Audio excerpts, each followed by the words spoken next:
आपल्या लोकांची आपली वाहिनी एबीडी न्यूज मराठी। शिक्षणाच्या माध्यमातून सक्षम आणि संस्कारक्षम पिढी घडवण्याचा उद्देश ठेवत उल्हासनगर महानगरपालिका प्रभाग क्रमांक 15 मध्ये विद्यार्थ्यांसाठी विशेष उपक्रम राबवण्यात आला।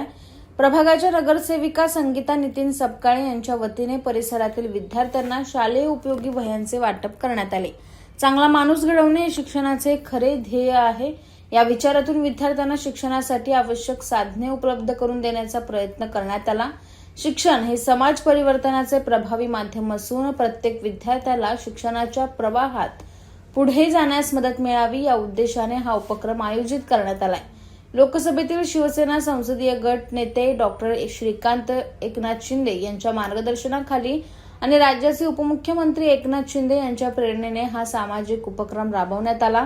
या कार्यक्रमाला शिवसेनेचे उपजिल्हा प्रमुख तथा नगरसेवक अरुण आशान प्रमुख पाहुणे म्हणून उपस्थित होते। यावेळी विद्यार्थ्यांना शैक्षणिक वाटचालीसाठी शुभेच्छा देण्यात आल्या। प्रभागातील तब्बल 1500 विद्यार्थ्यांनी या उपक्रमाचा लाभ घेतला असून विद्यार्थ्यांच्या शिक्षणाला प्रोत्साहन देण्याचा हा उपक्रम नागरिकांमध्येही चर्चेचा विषय ठरला। आज पॅनल क्रमांक 15 मध्ये वया वाटपाचा कार्यक्रम आहे।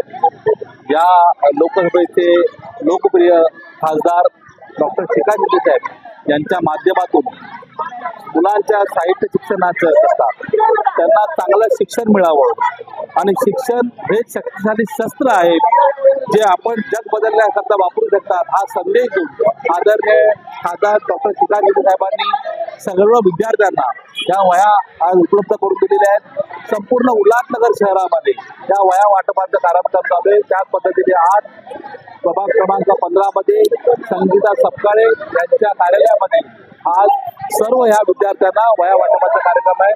मला वाटतं हा सुज्ञ कार्यक्रम दरवर्षी खासदार साहेब करत असतात, त्या माध्यमातून नगरसेवक कार्यक्रम राबवत असतात।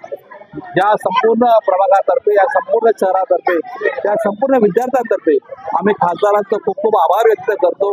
धन्यवाद। आपल्या शहरातील ताज्या घडामोडी पाहण्यासाठी आपल्या एबीडी न्यूज मराठी चॅनलला सबस्क्राईब करा आणि लाईक शेअर करून पहा शहरातील ताज्या घडामोडी थेट मोबाईलवर।